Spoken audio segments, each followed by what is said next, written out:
students and fellow educators. I want to talk to you a little bit about Thomas Jefferson.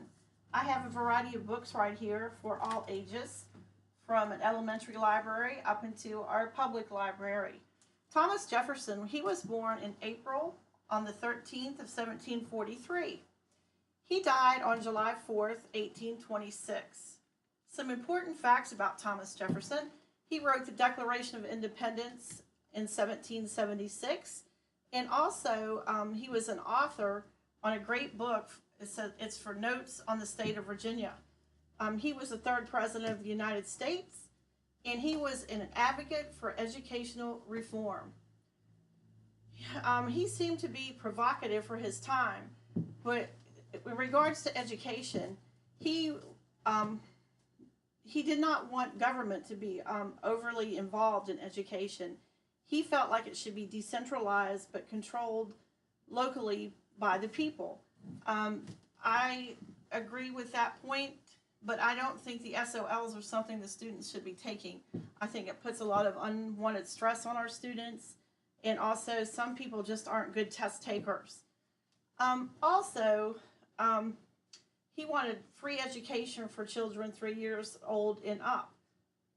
And he focused on reading, writing, and arithmetic, which I still feel are the most important subjects in the classroom today. Also, he was an adversary for compulsory attendance laws, which I truly agree with that, because without having attendance laws, I couldn't imagine how many times children would miss school and affect their education. We have a hard enough time as educators getting the students to class now. One last thing about the education is Monticello. That's where Thomas Jefferson lived. It's a great place there at Monticello. We as educators today still take our children there for field trips. In studying history, they really love to go there. It's a great field trip. It's a beautiful place in Charlottesville, Virginia. Also in education, his opponent was Charles Mercer and also John Marshall. They didn't want it to be decentralized. They wanted it to be centralized, and they liked the strength in the government. Also, Thomas Jefferson, he thought if you were not educated or have basic literacy skills, that you should not be able to vote.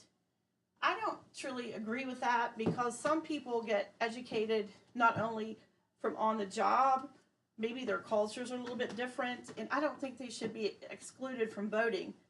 I think it'd be fair for everybody to get to vote.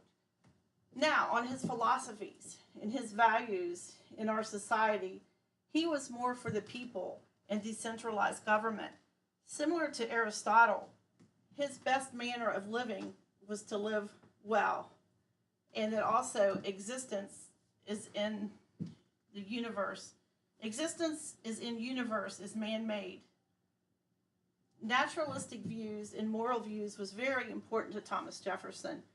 A lot of people, or should I say some people, thought this was controversial because of the way he handled himself and some of the things he did when he was president.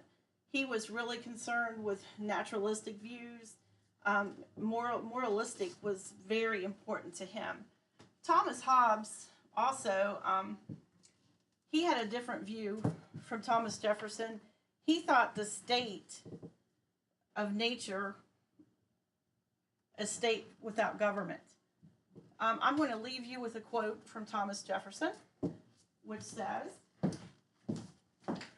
"A nation, as a society, forms a moral person, and every member of it's personally responsible for his society." Thomas Jefferson was also an attorney. He was a farmer. He studied at Harvard and also went to William and Mary. I hope you enjoyed the presentation. Thank you.